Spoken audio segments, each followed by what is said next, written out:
بسم الله الرحمن الرحيم.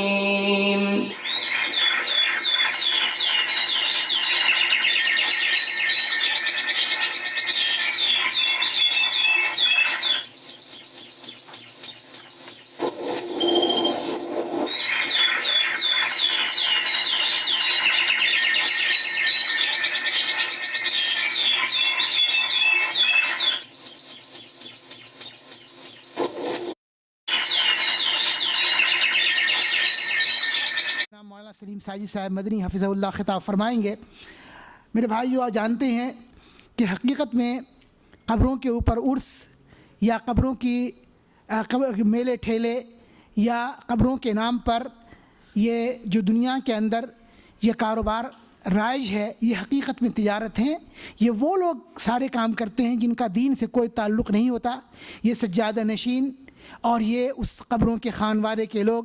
یا آپ اگر ان کے اعمال کو افعال کو دیکھیں گے تو اسلام سے قطعاً دور ہیں۔ میں نے خود دیکھا ہے اور میں نے خود اخباروں کے اندر پڑھا ہے، ان کے لڑکے، ان کے بچے دینی تعلیم سے قطعاً نابلد ہوتے ہیں۔ وہ چونکہ اس تجارت کے نام پر بڑے پیسے آتے ہیں، ان کے بچے آکسفورڈ میں پڑھتے ہیں، کیمبرج میں پڑھتے ہیں، مشنری اسکول کے اندر پڑھتے ہیں، وہ انتہائی بددین ہوتے ہیں، لیکن چونکہ ایک تجارت کو انہوں نے پکڑ رکھا ہے، اس لیے اس کو چھوڑنے کے لیے تیار نہیں، چاہے مسلمان، چاہے مومن، چاہے اپنے عقیدے کے اعتبار سے، دین کے اعتبار سے کتنا ہی گمراہ ہو جائے، کتنا ہی غلط ہو جائے، ان کو اس کی فکر نہیں ہوتی ہے۔ بس وہ پیٹ کے خاطر اور اپنے کاروبار کی خاطر یہ سب ساری چیزیں کرتے ہیں۔ تو انشاءاللہ تبارک و تعالی ہم اسی چیز کو وضاحت کے ساتھ مولانا کی زبان سے سماعت فرمائیں گے۔ ہم انتہائی ادب کے ساتھ ان سے گزارش کرتے ہیں کہ وہ تشریف لائیں، لیکن اس سے پہلے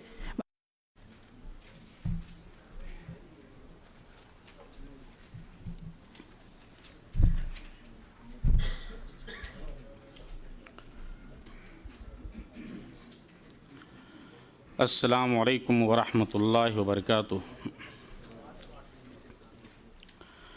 الحمد للہ نحمده ونستعینه ونستغفره ونؤمن به ونتوکل علیہ ونعوذ باللہ من شرور انفسنا ومن سیئات اعمالنا، من يهده الله فلا مضل له ومن يضلل فلا هادي له، وأشهد أن لا إله إلا الله وحده لا شريك له، وأشهد أن محمدا عبده ورسوله، أما بعد فإن خير الحديث كتاب الله، وخير الهدي هدي محمد صلى الله عليه وسلم، وشر الأمور محدثاتها وكل محدثة بدعة وكل بدعة ضلالة وكل ضلالة في النار، فأعوذ بالله السميع العليم من الشيطان الرجيم، بسم الله الرحمن الرحيم،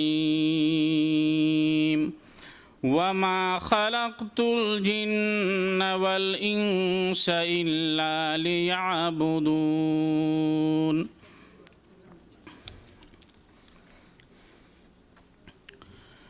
کرے غیر گر بت کی پوجا تو کافر،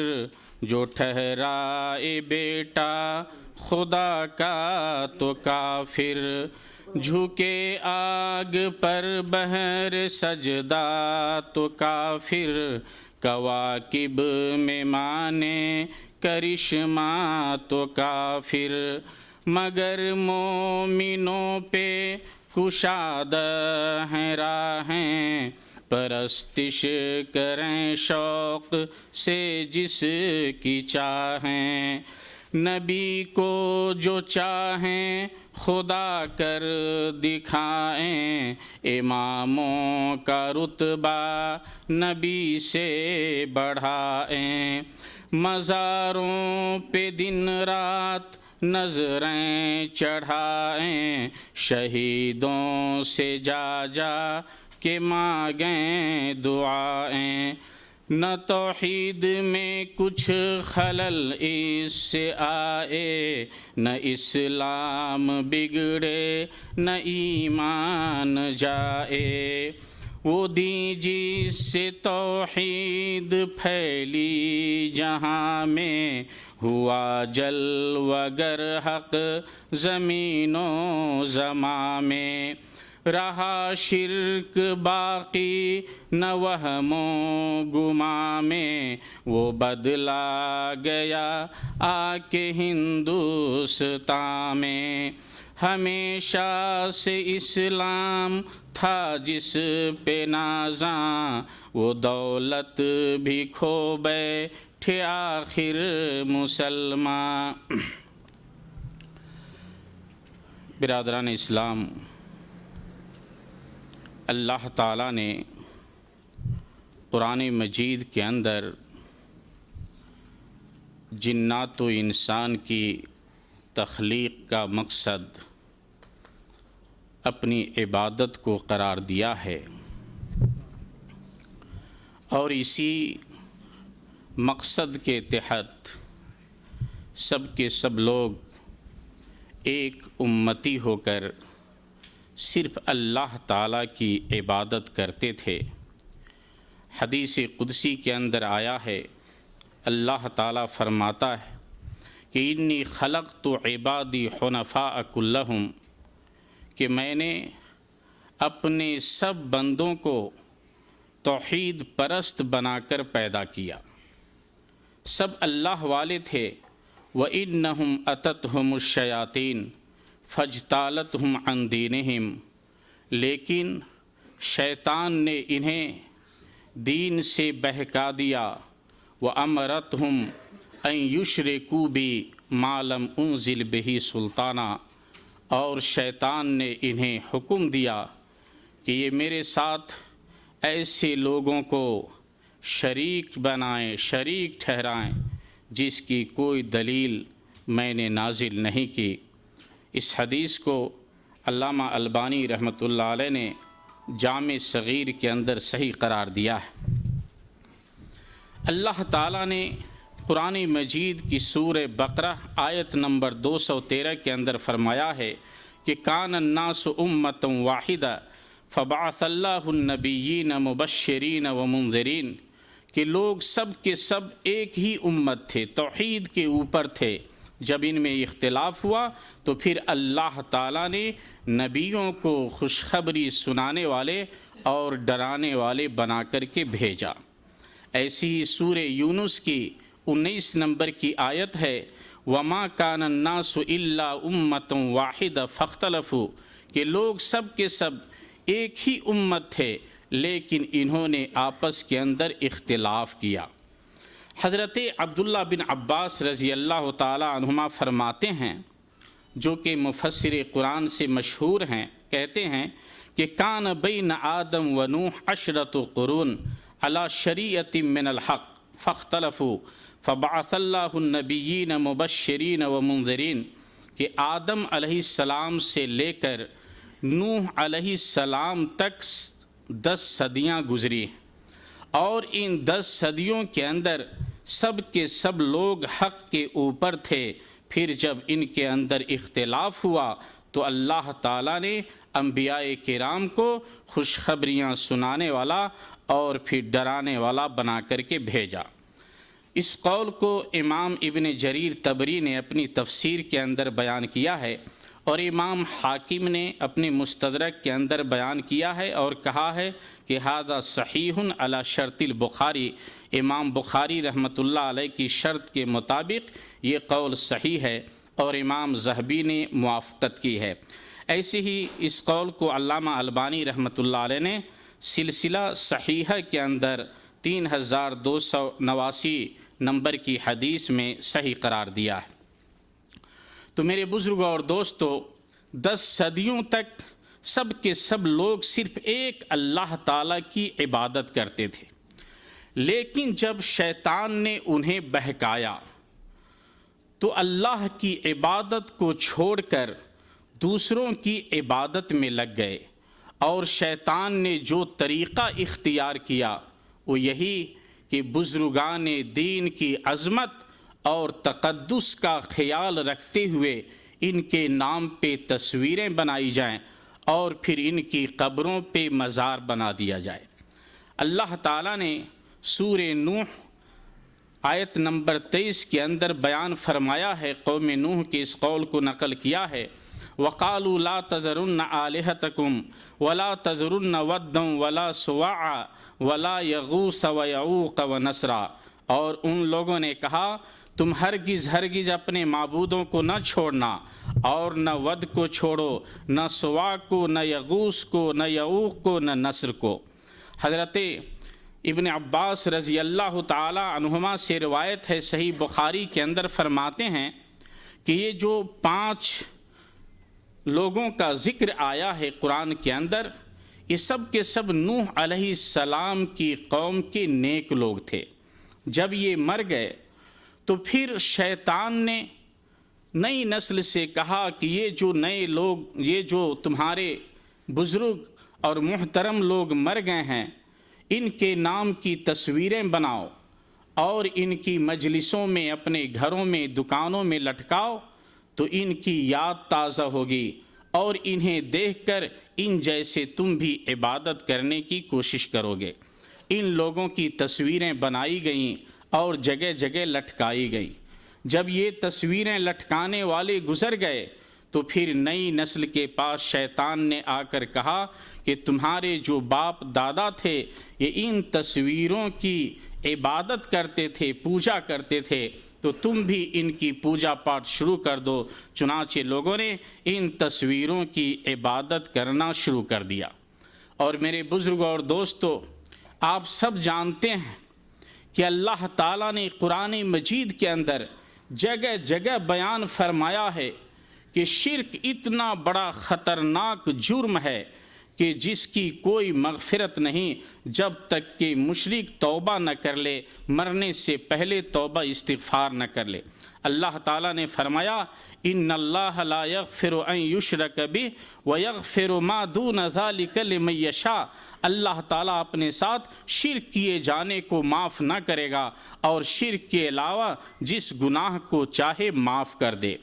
یہ امت جیسا کہ اس سے پہلے آپ نے سنا ہے کہ یہود و نصارہ کی تقلید کرے گی، یہود و نصارہ کے پیچھے دوڑے گی، تو نبی کریم صلی اللہ علیہ وسلم نے اس امت کو سختی کے ساتھ ڈرایا اور روکا کہ یہ اولیاء اور بزرگان دین کے تقدس اور عظمت کے اندر ان کے مزاروں کی عبادت نہ کرنے لگیں۔ جو حضرت جندب رضی اللہ تعالی عنہ فرماتے ہیں سمعت النبی صلی اللہ علیہ وسلم یقول قبل ان یموت بخمس، نبی صلی اللہ علیہ وسلم کے انتقال فرمانے سے 5 دن پہلے میں نے آپ کو فرماتے ہوئے سنا الا وان من کان قبلکم کانوا یتخذون علی قبور اولیائہم انبیائہم وصالحیہم مساجد، کہ خبردار یاد رکھو تم سے پہلے جو لوگ تھے وہ اپنے انبیاء کرام اور بزرگان دین کی قبروں کے اوپر عمارت بنا لیتے تھے، انہیں عبادت گاہ بنا لیتے تھے۔ فلا تتخذوا القبور مساجد فانی انہاکم عن ذلک، تو خبردار تم لوگ قبروں کے اوپر سجدہ گاہ نہ بنانا، ان کے اوپر سجدہ نہیں کرنا، میں تمہیں ان سے روکتا ہوں۔ صحیح مسلم کے اندر یہ روایت ہے۔ ایسے ہی حضرت عطا بن یسار رضی اللہ تعالیٰ عنہ فرماتے ہیں کہ نبی کریم صلی اللہ علیہ وسلم نے فرمایا اللہم لا تجعل قبری وثن یعبد، کہ اے اللہ میری قبر کو ایسا نہ بنا دینا کہ بتوں کی طرح اس کی پوجا ہونے لگے۔ اشتد غضب اللہ علی قوم اتخذوا قبور انبیائہم مساجد، اللہ تعالیٰ کا غضب اس قوم کے اوپر پڑ جاتا ہے، سخت ہو جاتا ہے جو قوم اپنے انبیاء کرام کی مسجدوں اپنے انبیاء کرام کی قبروں کو عبادت گاہ بنا لیتی ہے۔ یہ حدیث موطا مالک کے اندر ہے۔ ایسے ہی حضرت عائشہ رضی اللہ تعالی عنہ بیان کرتی ہیں کہ حضرت ام سلمہ اور ام حبیبہ رضی اللہ تعالی عنہما جب حبشہ سے پھر مدینہ واپس آئیں تو ان دونوں نے نبی کریم صلی اللہ علیہ وسلم کے سامنے حبشہ کے ایک کنیسے کے گرجا گھر کا ذکر کیا اور اس کے اندر جو تصویریں دیکھی تھیں ان کو بیان کیا، تو نبی کریم صلی اللہ علیہ وسلم نے فرمایا اولئک اذا کان مات فیہم الرجل الصالح بنوا علی قبرہ مسجدا وصوروا فیہ تلک الصور، کہ یہ وہ لوگ ہیں کہ جب ان کے اندر کوئی نیک انسان مر جاتا تھا تو یہ لوگ اس کی قبر کے اوپر عبادت گاہ بنا لیتے تھے اور اس کے اندر تصویریں لٹکا دیتے تھے۔ اولئک شرار الخلق عند اللہ، یاد رکھو یہ لوگ اللہ تعالیٰ کے نزدیک سب سے بدترین لوگ ہیں۔ یہ صحیح بخاری اور مسلم کی روایت ہے۔ ایسے ہی حضرت عائشہ رضی اللہ تعالی عنہ بیان فرماتی ہیں کہ نبی کریم صلی اللہ علیہ وسلم کی جب وفات ہوئی اس سے پہلے آپ اپنے چہرے کے اوپر پردہ ڈال لیتے، چادر سے اپنے چہرے مبارک کو ڈھانپ لیتے تھے۔ جب تھوڑا بھی افاقہ ہوتا تو آپ اپنے چہرے مبارک سے چادر کو ہٹاتے اور آپ کی زبان پہ بار بار یہی ہوتا تھا کہ لعنت اللہ علی الیہود والنصارى اتخذوا قبور انبیائہم مساجد، اللہ کی لعنت ہو یہود و نصارہ پر جنہوں نے اپنے انبیاء کی قبروں کو عبادت گاہ بنا لیا، سجدہ گاہ بنا لیا۔ حضرت عائشہ فرماتے ہیں یحذر مما صنعوا، نبی صلی اللہ علیہ وسلم نے اس امت کو یہود و نصارہ کے کردار سے ڈرانا چاہا، آپ کا مقصد تھا کہ یہ امت ڈر جائے۔ ایسے ہی حضرت عبداللہ بن مسعود رضی اللہ تعالیٰ عنہ فرماتے ہیں کہ نبی کریم صلی اللہ علیہ وسلم نے فرمایا ان من شرار الناس من تدرکہم الساعۃ وہم احیاء والذین یتخذون القبور مساجد، کہ سب سے برے لوگ وہ لوگ ہوں گے جن کے اوپر قیامت قائم ہوگی اور وہ لوگ جو قبروں کو سجدہ گاہ بناتے ہیں، ایسے لوگ سب سے برے ہیں جن کے اوپر قیامت قائم ہوگی۔ اور یہ حدیث مسند احمد کے اندر ہے۔ تو میرے دوستو، اللہ کے نبی صلی اللہ علیہ وسلم نے سختی کے ساتھ قبروں پہ مزار بنانے اور مجاور اور گدی نشین بن کر بیٹھنے سے منع فرمایا ہے۔ حضرت جابر رضی اللہ تعالیٰ عنہ سے روایت ہے، کہتے ہیں نہا رسول اللہ صلی اللہ علیہ وسلم ان یجسس القبر وان یبنى علیہ وان یقعد علیہ، نبی صلی اللہ علیہ وسلم نے اس بات سے منع فرمایا ہے کہ قبر کو پختہ بنایا جائے، اس کے اوپر کوئی عمارت کھڑی کی جائے اور قبر کے اوپر گدی نشین بن کر کے بیٹھا جائے۔ یہ صحیح مسلم کی روایت ہے، جلد 1 اور صفحہ نمبر 312 کے اندر۔ ایسے ہی نبی کریم صلی اللہ علیہ وسلم نے فرمایا لا تصلوا الی القبور ولا تجلسوا علیہا، قبروں کی طرف رخ کر کے نہ تو نماز پڑھو اور نہ قبروں کے اوپر مجاور بن کر بیٹھو۔ یہ بھی صحیح مسلم کی روایت ہے۔ اور نبی کریم صلی اللہ علیہ وسلم نے اس کے بارے میں اتنی سختی آپ نے اپنائی، آپ نے فرمایا لَأَن يَجْلِسَ أَحَدُكُمْ عَلَى جَمْرَةٍ فَتُحْرِقَ ثِيَابَهُ، کہ اگر تم میں سے کوئی شخص آگ کے انگارے کے اوپر بیٹھے اور وہ انگارہ اس کے کپڑے کو جلا دے،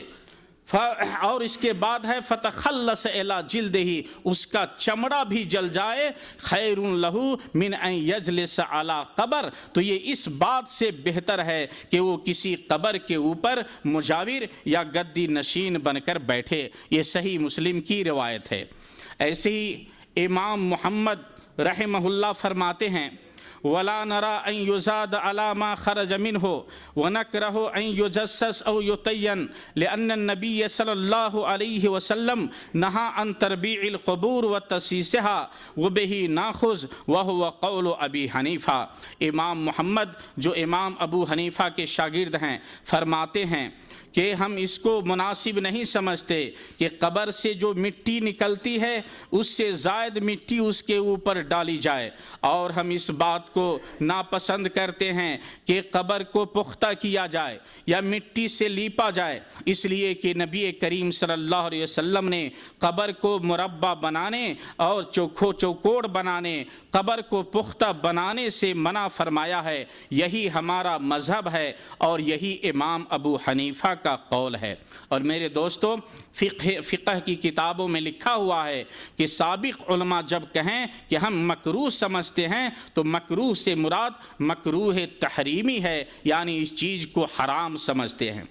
ایسے ہی قاضی خان حنفی فرماتے ہیں ولا يجسس القبر لما روي عن النبي صلی اللہ علیہ وسلم انه نهى عن التسیس وعن البناء فوق القبر، اور قبروں کو پختہ نہ بنایا جائے اس لیے کہ نبی کریم صلی اللہ علیہ وسلم نے قبر کو پختہ بنانے اور قبر کے اوپر عمارت بنانے سے منع فرمایا ہے۔ یہ فتاوی قاضی خان جلد 1 صفحہ نمبر 92 کے اوپر ہے۔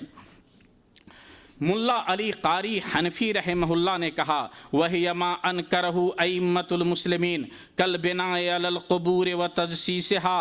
اور انہی بدعت و ضلالت میں سے وہ چیزیں ہیں جن کا انکار ائمہ مسلمین نے کیا ہے، جیسے کہ قبروں کے اوپر عمارت بنانا یا قبروں کو پختہ کرنا۔ یہ مرقات جلد 1 صفحہ نمبر 246 کے اندر ہے۔ ایسی ہی علامہ ابن عابدین حنفی فرماتے ہیں اما البناء فلم ارى من اختار جوازہ، قبر کے اوپر پختہ عمارت بنانے یا قبر کو پختہ کرنے کے بارے میں نہیں جانتا کہ کسی عالم نے جائز قرار دیا ہو۔ یہ شامی جلد 1 صفحہ نمبر 101 کے اوپر ہے۔ ایسے ہی میرے دوستو، نبی کریم صلی اللہ علیہ وسلم نے قبروں کے اوپر چراغ جلانے سے، چراغاں کرنے سے منع فرمایا ہے۔ عن عبداللہ ابن عباس رضی اللہ تعالی عنہما قال لعن رسول اللہ صلی اللہ علیہ وسلم زائرات القبور والمتخذین علیہ المساجد والسرج، نبی کریم صلی اللہ علیہ وسلم نے قبر کی زیارت کرنے والی خواتین کے اوپر لعنت بھیجی ہے، اور وہ لوگ جو قبروں کے اوپر سجدہ گاہ بناتے، عبادت گاہ بناتے، اور جو قبروں کے اوپر چراغاں کرتے، چراغ جلاتے ہیں، ان سب کے اوپر نبی صلی اللہ علیہ وسلم نے لعنت بھیجی ہے۔ یہ حدیث ابو داؤد جلد 2 صفحہ نمبر 105 اور نسائی جلد 1 صفحہ نمبر 222 کے اندر ہے۔ علامہ البانی رحمۃ اللہ علیہ نے صحیح قرار دیا ہے۔ ایسے ہی فتاوی عالمگیری کے اندر ہے وَإِيقَادُ النَّارِ عَلَى الْقُبُورِ مِن رُسُومِ الْجَاهِلِيَّةِ، قبروں کے اوپر چراغ جلانا یہ جاہلیت کی رسم و رواج میں سے ہے۔ عالمگیری جلد 1 صفحہ نمبر 178۔ ایسے ہی میرے دوستو، نبی کریم صلی اللہ علیہ وسلم نے قبر کے اوپر میلہ لگانا اور عرس لگانے سے منع فرمایا ہے۔ عن ابی ہریرہ رضی اللہ تعالی عنہ قال قال رسول اللہ صلی اللہ علیہ وسلم لا تجعلوا بیوتکم قبورا ولا تجعلوا قبری عیدا، نبی کریم صلی اللہ علیہ وسلم سے حضرت ابو ہریرہ رضی اللہ تعالی عنہ بیان فرماتے ہیں کہ نبی صلی اللہ علیہ وسلم نے فرمایا تم اپنے گھروں کو قبر نہ بناؤ اور میری قبر کو عید کا موسم نہ بناؤ، اس کے اوپر میلہ نہ لگاؤ۔ یہ نسائی جلد 2 صفحہ نمبر 281 کے اوپر ہے۔ علامہ البانی رحمۃ اللہ علیہ نے اسے صحیح قرار دیا ہے۔ اس حدیث کی تشریح میں حضرت شاہ ولی اللہ محدث دہلوی فرماتے ہیں اقول هذا اشارۃ الی صد مدخل التحریف کما فعل اليہود والنصارى بقبور انبیائهم وجعلوها عیدا وموسما بمنزلۃ الحج۔ میں کہتا ہوں کہ نبی کریم صلی اللہ علیہ وسلم کے اس فرمان میں اس بات کی طرف اشارہ ہے کہ شرک و بدعات اور تحریف کے دروازے کو بند کیا جائے، جیسا کہ یہود و نصارہ نے انبیاء کرام کی قبروں کے ساتھ کیا کہ انہیں عید کی طرح ان کے اوپر اکٹھے ہونے لگے اور حج کے موسم کی طرح قبروں کا موسم بنا دیا۔ یہ حجت اللہ البالغہ جلد 2 صفحہ نمبر 77 کے اوپر ہے۔ ایسے ہی قاضی ثناء اللہ حنفی رحمہ اللہ فرماتے ہیں لا يجوز ما يفعله الجہال بقبور الاولیاء والشہداء من السجود والطواف حولها واتخاذ السرج والمساجد الیها ومن الاجتماع بعد الحول كالعیاد ويسمونه عرسا، کہ جو قبروں کے ساتھ اولیاء بزرگان دین اور شہداء کی قبروں کے ساتھ جاہل لوگ کرتے ہیں، یہ سب کے سب حرام ہے، جائز نہیں ہے، جیسے کہ سجدہ کرنا، قبروں کا طواف کرنا، قبروں کے اوپر چراغ جلانا، قبروں کے اوپر مسجد بنانا اور سال سال جمع ہونا جس کو عرس کہتے ہیں، عرس کے نام کے اوپر اکٹھا ہونا۔ میرے دوستو، نبی کریم صلی اللہ علیہ وسلم نے شرک کے دروازے کو روکنے کے لیے اونچی قبر کو ڈھا دینے کا حکم دیا تھا۔ حضرت علی رضی اللہ تعالی عنہ نے اپنے دور خلافت میں فوجی افسر ابو الحیاج اسدی سے کہا۔ ابو الحیاج اسدی بیان فرماتے ہیں قال علی علی الا ابعثک الا ما بعثنی علیہ رسول اللہ صلی اللہ علیہ وسلم، کہ کیا میں تجھے اس مشن کے اوپر، اس مہم کے اوپر نہ بھیجوں جس کے اوپر نبی کریم صلی اللہ علیہ وسلم نے مجھے بھیجا تھا، اور وہ کیا ہے اللہ تجد تمثالا الا تمستہ، کہ جب کوئی ایک حدیث میں تصورن کا لفظ آیا ہے کہ جب کوئی تصویر نظر آئے تو اس سے مٹا دینا، ولا قبرن مشرفن الا سویتا، اور جب کوئی اونچی قبر نظر آئے تو اس سے برابر کر دینا۔ اور یہ صحیح مسلم کی روایت ہے، جلد 1 صفحہ نمبر 312۔ امام نووی رحمۃ اللہ علیہ اس حدیث کی شرح کے اندر لکھتے ہیں کہ ان سنت ان القبر لا یرفع علی الارض رفعا کثیرا بل یرفع نحو شبر، کہ سنت یہ ہے کہ قبر زمین سے زیادہ اونچی نہ کی جائے بلکہ صرف ایک بالشت اس سے اونچا کیا جائے۔ اور یہ صحیح مسلم، شرح صحیح مسلم جلد 1 صفحہ نمبر 312 پر ہے۔ تو نبی کریم صلی اللہ علیہ وسلم نے جو برابر کرنے کا حکم دیا وہ یہ کہ عام قبروں کی طرح کر دیا جائے، یعنی ایک بالش سے زیادہ اونچی کوئی قبر نہ رہنے پائے۔ امام نووی رحمۃ اللہ علیہ نے اس حدیث کی تشریح کرتے ہوئے امام شافعی رحمہ اللہ کا ایک قول نقل کیا ہے۔ کہتے ہیں قال الشافعی فی الام ورأیت الائمۃ بمکہ یأمرون بہدم ما یبنى ویؤید الہدم قولہ ولا قبرن مشرفن الا سویتا۔ امام شافعی نے اپنی کتاب کے اندر کہا ہے کہ میں نے مکہ کے اندر ائمہ کرام کو دیکھا، قبروں پہ اگر کوئی عمارت بنی ہو تو اسے ڈھا دینے کا حکم کرتے تھے، اور قبر کے اوپر بنی عمارت کو ڈھانے کا جو حکم ہے اس کی تائید نبی صلی اللہ علیہ وسلم کی یہ حدیث کرتی ہے، جس کا حکم حضرت علی نے ابو الحیاج اسدی کو دیا ولا قبرن مشرفن الا سویتا، کہ جب بھی کوئی قبر اونچی نظر آئے تو اس سے ڈھا دینا، برابر کر دینا۔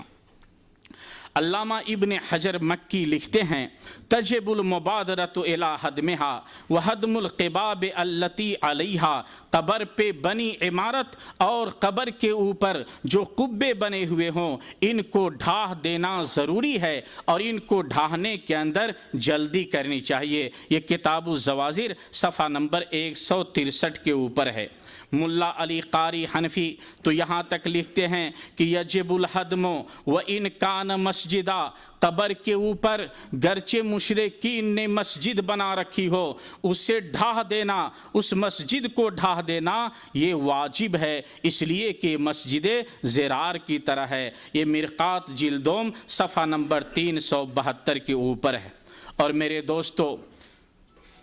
اللہ تعالیٰ جنت دے شاہ عبدالعزیز رحمہ اللہ کو کہ جب ترکوں نے اپنے دور حکومت کے اندر اس پاک اور مقدس سرزمین کو بھی شرک سے گدلا کرنے کی کوشش کی اور بہت سی قبروں کے اوپر مزار بنا دیا، جن مزاروں کو نبی کریم صلی اللہ علیہ وسلم نے ڈھانے کا حکم دیا تھا، عرب کی سرزمین کو شرک و بدعت سے پاک کرنے کا حکم دیا تھا، ترکوں نے اپنے دور حکومت کے اندر اس سرزمین کو بھی ناپاک کرنے کی کوشش کی تھی، لیکن شاہ عبدالعزیز رحمہ اللہ جو توحید پرست تھے، انہوں نے اپنے دور کے اندر علماء کرام سے فتویٰ لے کر یہاں بنے ہوئے تمام مزاروں کو ڈھا دیا۔ تو بہت جگہوں سے، ہندوستان سے بھی اور دیگر ملکوں سے بھی قبر پرست مولویوں کی ایک ٹیم آئی، ایک جماعت آئی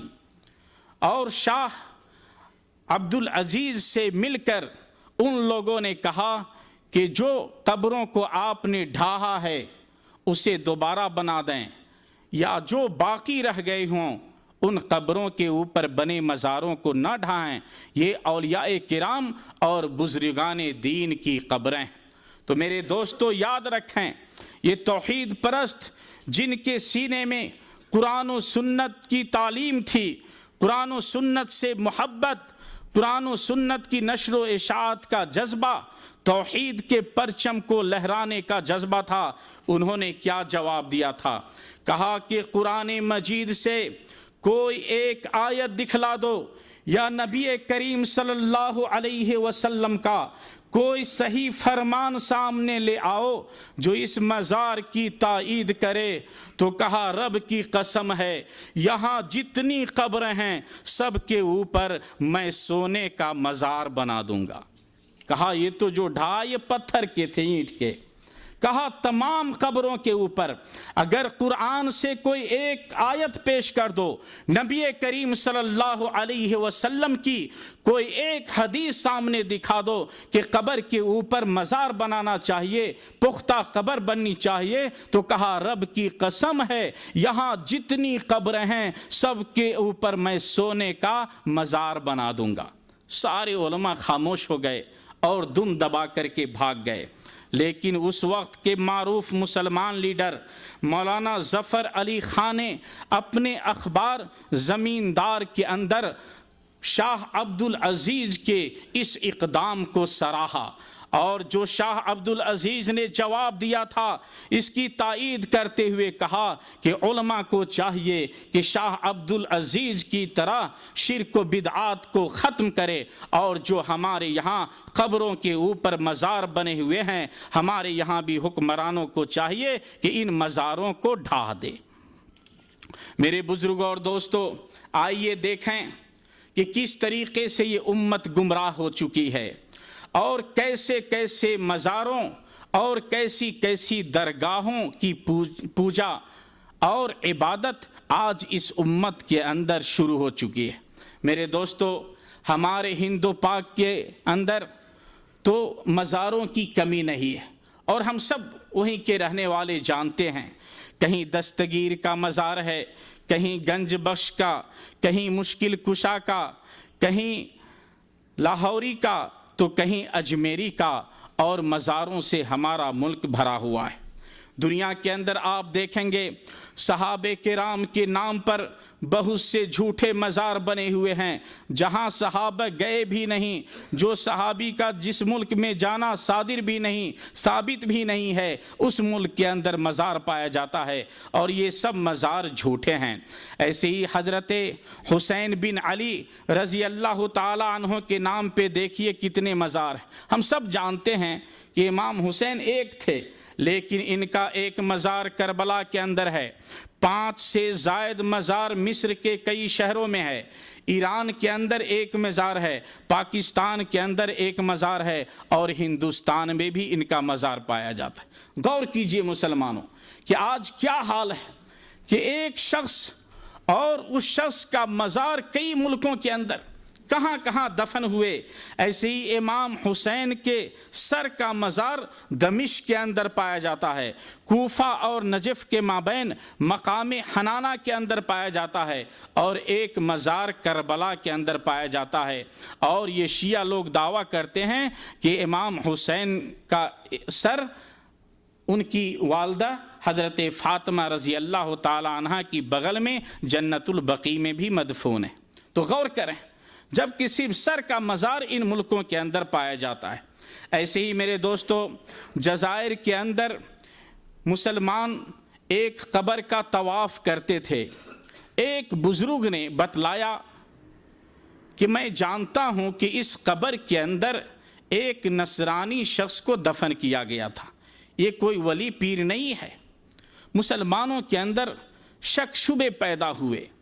تو کچھ لوگوں نے کھودنے کی جسارت کی۔ جب قبر کو کھودا گیا تو اس قبر سے صلیب نکلا،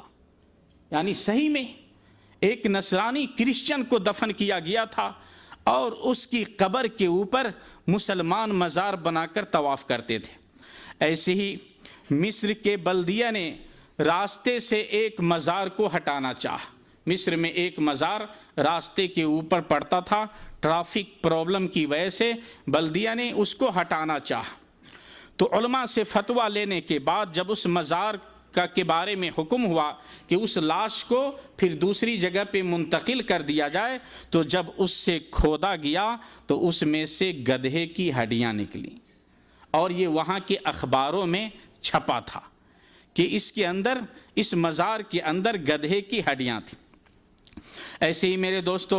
مصر میں مسلمان اور نصارہ سانتا تریزا پادری کی قبر پہ بنے گرجا میں جا کر تبرک حاصل کرتے ہیں، اور مسلمان نصارہ بھائی بھائی ہو کر دونوں اس پادری کے مزار کے اوپر جاتے ہیں۔ ایسے ہی مصر میں ابو ناعون نامی ایک مزار ہے، جو وہاں کے مورخین نے لکھا ہے کہ فرعون کے زمانے کا ایک بت ہے، جس بت کے اوپر یہ مزار بنا ہوا ہے۔ شیخ الاسلام ابن تیمیہ رحمۃ اللہ علیہ نے مجموع فتاویٰ جلد 27 صفحہ نمبر 460 کے اوپر لکھا ہے کہ دمشق میں ایک مزار ہے جس سے لوگ ابی بن کعب کا مزار کہتے ہیں، لیکن حقیقت یہ ہے کہ حضرت ابی بن کعب دمشق گئے ہی نہیں، اور وہاں کے مورخین نے ثابت کیا ہے کہ یہ ایک نصرانی کا مزار ہے۔ ایسے ہی شیخ الاسلام نے مجموع فتاویٰ جلد 27 صفحہ نمبر 459 کے اوپر لکھا ہے کہ فرات کے کنارے دو ساتھی بہت دور سے چل کر کے آئے، اور دونوں نے مل کر کے ایک مزار بنایا، اور لوگوں کے اندر ہنگامہ کیا کہ اس مزار کے اوپر یہ مرادیں پوری ہوتی ہیں۔ تو دور دراز سے لوگ آنے لگے اور اس مزار کا طواف کرنے لگے۔ لین دین کے اندر جب بہت زیادہ پیسے اس مزار کے اوپر آنے لگے تو دونوں ساتھیوں کے اندر اختلاف ہوا۔ جب دونوں میں جھگڑا ہوا تو دوسرے ساتھی نے کچھ ہی فاصلے کے اوپر ایک مزار بنایا اور اس کا نام رکھا حضرت عبد الرحمن بن عوف کا مزار، یہ صحابی ہیں، اور کہا کہ میں نے خواب کے اندر دیکھا ہے، فلاں بزرگ نے کہا کہ اس جگہ کے اوپر نبی صلی اللہ علیہ وسلم کے صحابی عبد الرحمن بن عوف مدفون ہیں، یہاں مزار بناؤ، تو ہم نے یہاں پہ مزار بنائے، اور اس کا کاروبار بھی شروع ہو گیا۔ ایسے ہی میرے دوستو غور کیجئے، اور آپ سب کے ساتھ بنگلہ دیشی ساتھی لوگ رہتے ہیں، میں بھی ڈھاکہ گیا ہوں، لیکن میں نے صرف ایک مزار کو دیکھا، لیکن اخباروں کے اندر مشہور ہے، ساتھیوں سے بھی پوچھا ہوں تو دیکھیں بنگلہ دیش کی صرف ڈھاکہ شہر کے اندر ایک مزار ہے، اس کا نام ہے کتا شاہ، ایک مزار ہے اس کا نام ہے گدھا شاہ، اور ایک مزار ہے اس کا نام ہے سانڈے شاہ، اور ایک مزار ہے اس کا نام ہے کچھوا شاہ، اور ایک مزار ہے اس کا نام ہے مچھلی شاہ، اور ایک مزار ہے اس کا نام ہے گھڑیال شاہ، اور یہ ہر مزار کے اوپر ایک چھوٹا سا تالاب بنا ہوا ہے، اس تالاب کے اندر مچھلیاں ہیں، بہت دنوں کی مچھلیاں، ایک تالاب کے اندر گھڑیال ہے، تو یہ مچھلی شاہ، گھڑیال شاہ، تو کتا شاہ، گدھا شاہ، سانڈے شاہ، کچھوا شاہ، مچھلی شاہ، گھڑیال شاہ، یہ صرف ڈھاکہ کے اندر، بنگلہ دیش کی راجدھانی ڈھاکہ کے اندر۔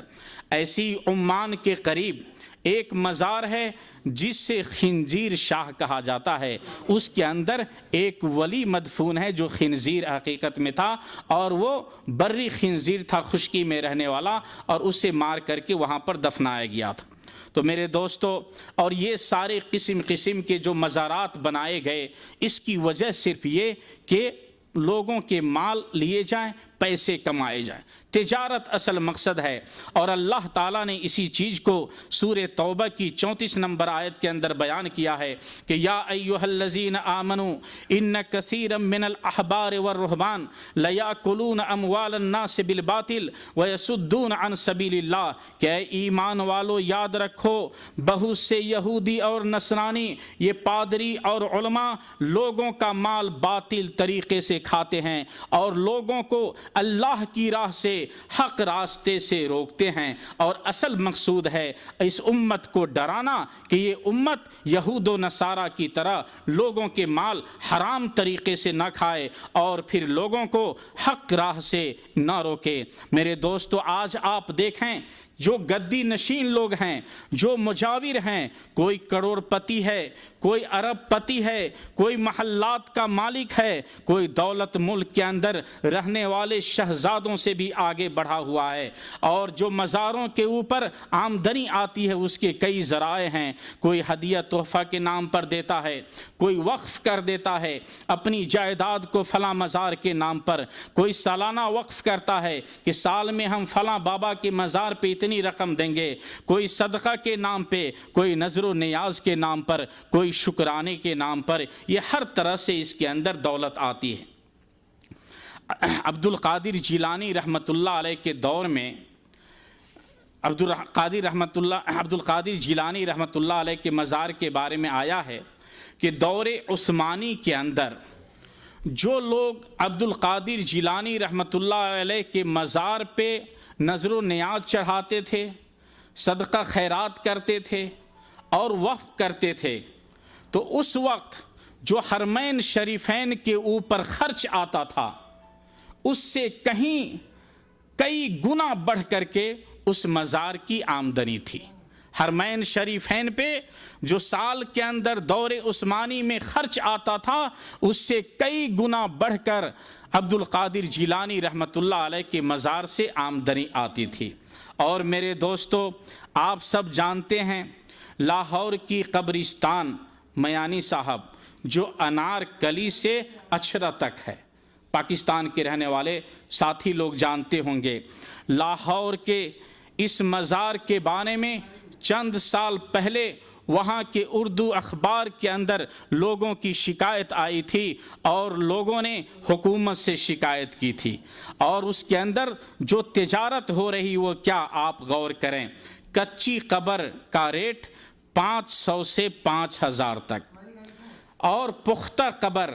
10,000 سے لے کر 50,000 تک۔ اگر اس قبرستان میں آپ کسی کو دفناتے ہیں اور اس پہ مزار بنانا چاہتے، پختہ قبر بنانا چاہتے، تو اس کی قیمت 10,000 سے 50,000 تک وہ آپ سے لے سکتے ہیں۔ چھت والی قبر 30,000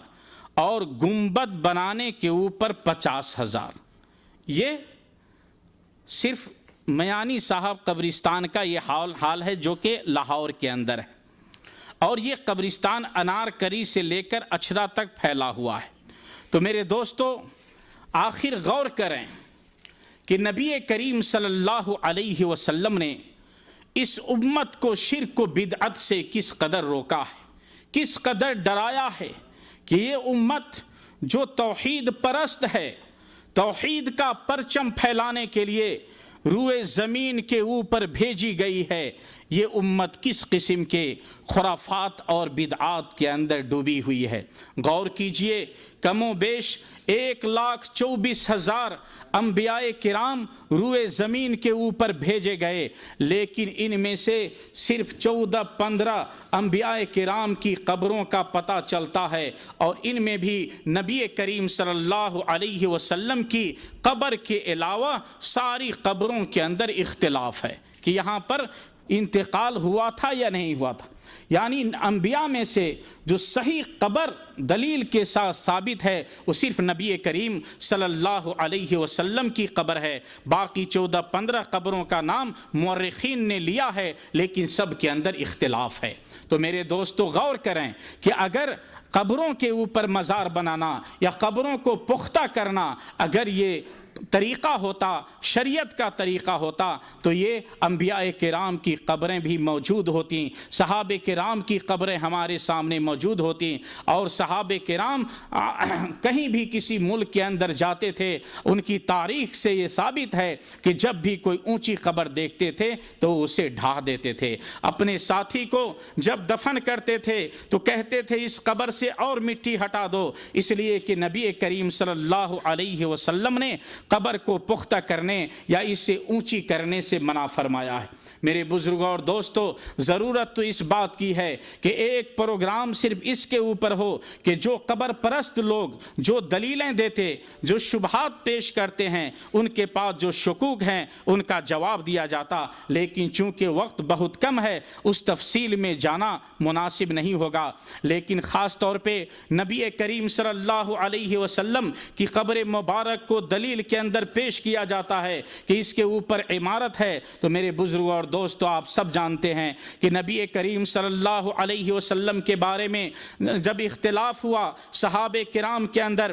کہ نبی صلی اللہ علیہ وسلم کو کہاں دفن کیا جائے، تو بعض صحابہ کرام نے بیان کیا کہ میں نے نبی کریم صلی اللہ علیہ وسلم کو فرماتے ہوئے سنا کہ نبی جہاں پر فوت ہو جائے نبی کو وہیں دفن کیا جائے۔ تو نبی صلی اللہ علیہ وسلم حضرت عائشہ رضی اللہ تعالی عنہ کے گھر میں آپ اللہ کو پیارے ہوئے، اسی لیے اسی جگہ کے اوپر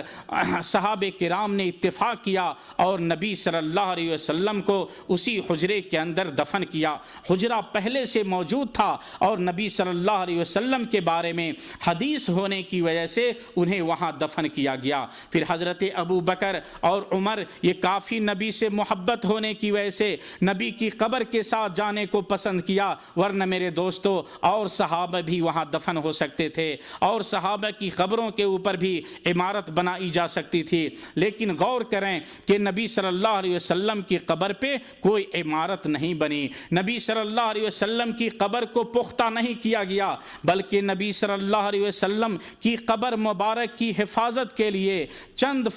میٹر فاصلے کے اوپر 557 ہجری میں سلطان نور الدین شہید بن محمود زنگی نے دیوار قائم کر دی کہ کوئی نبی صلی اللہ علیہ وسلم کی لاش کو نہ لینے پائے اور توہین نہ کرنے پائے۔ یہود و نصارہ نے نبی صلی اللہ علیہ وسلم کی لاش کو اندر سے کھینچنے کی سازش رچی تھی، تو اس وقت 557 ہجری میں سلطان نور الدین شہید بن محمود زنگی نے نبی صلی اللہ علیہ وسلم کی قبر سے ہٹ کر کچھ میٹر کے اوپر دیوار کھڑی کر دی۔ ایسے ہی 678 ہجری کے اندر سلطان قلاؤن صالحی نے یہ جو آپ سبز گنبد دیکھ رہے ہیں اس سبز گنبد کو بنوایا تھا۔ یہ دیکھیں 678 ہجری کا واقعہ ہے۔ یہ صحابہ کرام کے زمانے میں، تابعین کے زمانے میں، ائمہ کرام کے زمانے میں ایسا نہیں ہوا۔ شاہ عبد العزیز سے بھی علماء کرام میں سے کچھ لوگوں نے کہا تھا کہ یہ نبی کریم صلی اللہ علیہ وسلم کی قبر مبارک کے اوپر جو گنبد بنا ہوا ہے اسے توڑ دیا جائے، لیکن علماء کرام نے اس امت کے اندر اختلاف نہ ہو، انتشار نہ ہو، لوگ اختلاف کے اندر نہ پڑ جائیں، اس کو نظر سامنے رکھتے ہوئے یہ فتویٰ دیا کہ یہ قبر اب جیسی ہے اس کو ایسے ہی چھوڑ دیا جائے اور اس کو نہ ڈھا کہا جائے چونکہ اس امت کے اندر بہت ہی زیادہ جہالت ہے اور یہ لوگ اختلاف کے اوپر اتر جائیں گے۔ میرے دوستو، آج آپ دیکھیں مسلمانوں کا کیا حال ہے، اللہ تعالیٰ کے گھر کا لحاظ نہیں رکھتے، مسجد کا لحاظ نہیں ہے، خانہ کعبہ کی طرف کھڑے اور بیٹھ کر پیشاب کرتے ہوئے ان کے رونگٹے کھڑے نہیں ہوتے، لیکن قبرستان جب جاتے، کسی مزار کے اوپر جاتے اور مزار سے جب واپس جاتے ہیں تو یہ الٹے پاؤں واپس جاتے ہیں کہ کہیں اس کے اندر مدفون انسان کہیں ناراض نہ ہو جائے۔ ایسے ہی میرے دوستو، خانہ کعبہ کو ویران کرنے کی کوشش کی گئی، جس طرح خانہ کعبہ کا طواف ہوتا ہے، قبر کا طواف کیا گیا، خانہ کعبہ ہی کی طرف قبر کے اوپر چادریں چڑھائی گئیں اور وہاں دیکھیں عورتوں کا ہجوم ہوتا ہے۔ ایسے ہی میرے دوستو، یہ غور کرنے کا مقام ہے کہ جب ایک شخص کی لاش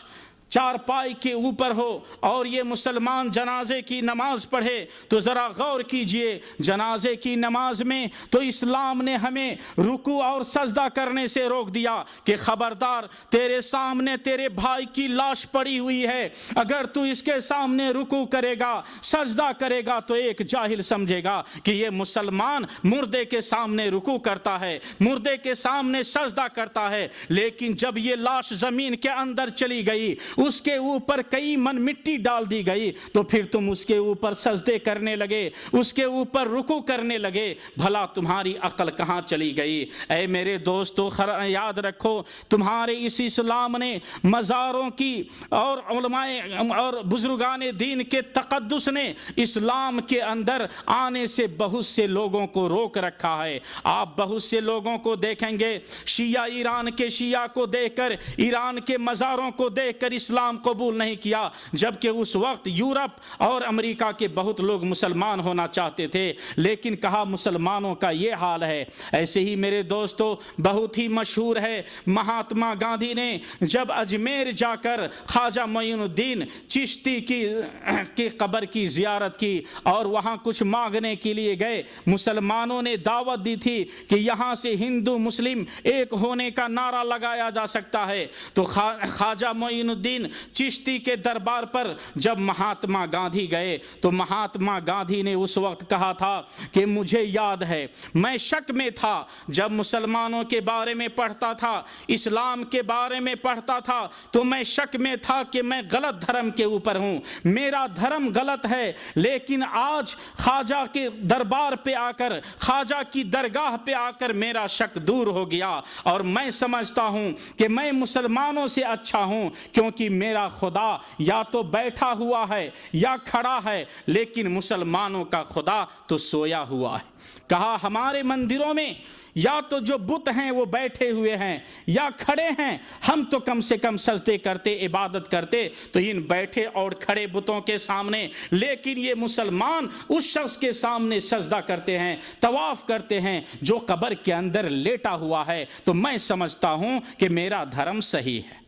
غور کیجئے، یہ اسلام سے کس نے روکا؟ ہمارے اور آپ کے غلط کردار نے۔ میرے بزرگوں اور دوستوں، یہ مسلمانوں کے لاکھوں کروڑوں روپئے جو مزاروں کے اوپر خرچ کیے جاتے ہیں، میرے بزرگوں اور دوستوں، ضرورت اس بات کی ہے کہ کتنے مسلمان غریب اور فقیر ہیں، کتنی ہماری بہو اور بیٹیاں لوگوں کے سامنے ہاتھ پھیلا کر کے بھیک مانگتی ہیں، لیکن بہت سے مسلمان مفلس جہاں میں ترستے ہیں روٹی کو، جاڑے میں مرتے، قبر پہ چڑھاتے ہو چادر پہ چادر، گجیڑی اڑاتے ہیں مرغے پہ مرغے، یہاں چادر پہ چادر ہے، مرغے پہ مرغے ہے، اور کتنے ہمارے مسلمان ہیں جو لوگوں کے سامنے ہاتھ پھیلا کر کے بھیک مانگتے ہیں۔ ایک وقت تو یہ تھا کہ مسلمان توحید کا پرچم ہاتھ میں لے کر غیروں کو للکارتا تھا کہ ہمارا دھرم صحیح ہے، اور آج ہمارا کردار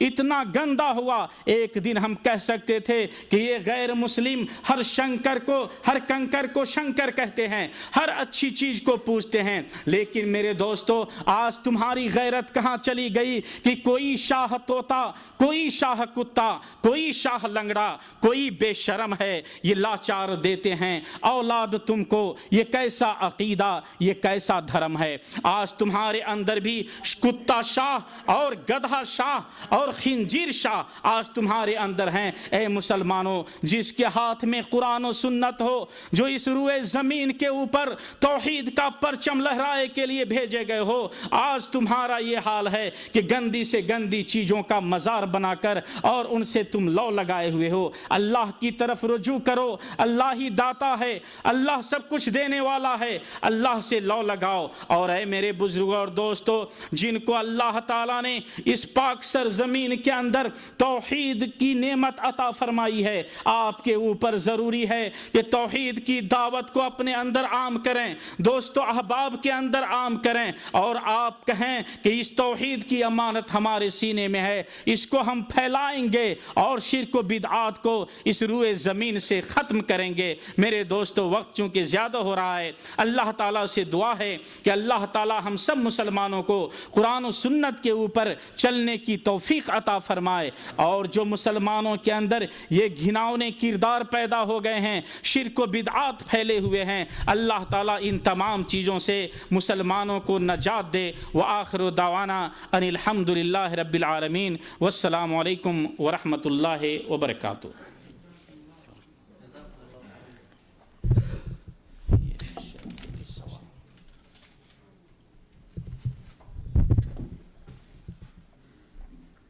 جزاک اللہ خیر۔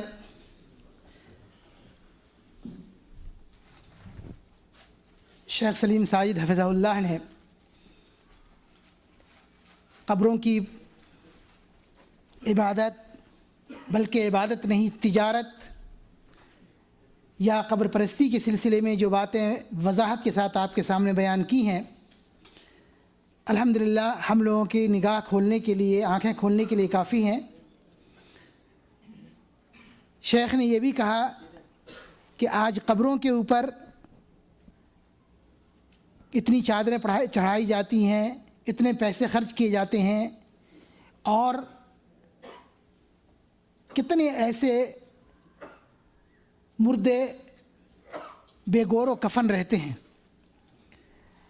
عامر عثمانی صاحب دیوبند کے ایک عالم تھے، ان کا پرچہ نکلتا تھا تجلی، اس میں انہوں نے ایک شعر لکھا تھا اسی تعلق سے کہ صرف شہر سیاست کا ماتم نہیں، ہر نگر ہر ڈگر ایک سا حال ہے، کتنی قبروں پہ چڑھتی رہی چادریں، کتنے لاشیں پڑے رہ گئے بے کفن۔ اور جیسا کہ شیخ نے علامہ حالی مرحوم کا مقدمے کے اندر، ابتدائی خطاب کے اندر ان کے مسدس حالی سے جو کچھ اشعار نقل کیے ہیں کہ کرے غیر گر بت کی پوجا تو کافر، جو ٹھہرائے بیٹا خدا کا تو کافر، اور اسی طریقے سے مزاروں پہ جا جا کے مانگے دعائیں، یہ سب مشہور شعر ہے، یہ سب ساری چیزیں ہیں۔ بڑی وضاحت کے ساتھ آپ نے الحمدللہ شیخ کا خطاب سماعت فرمایا، وقت بھی کافی ہو گیا ہے،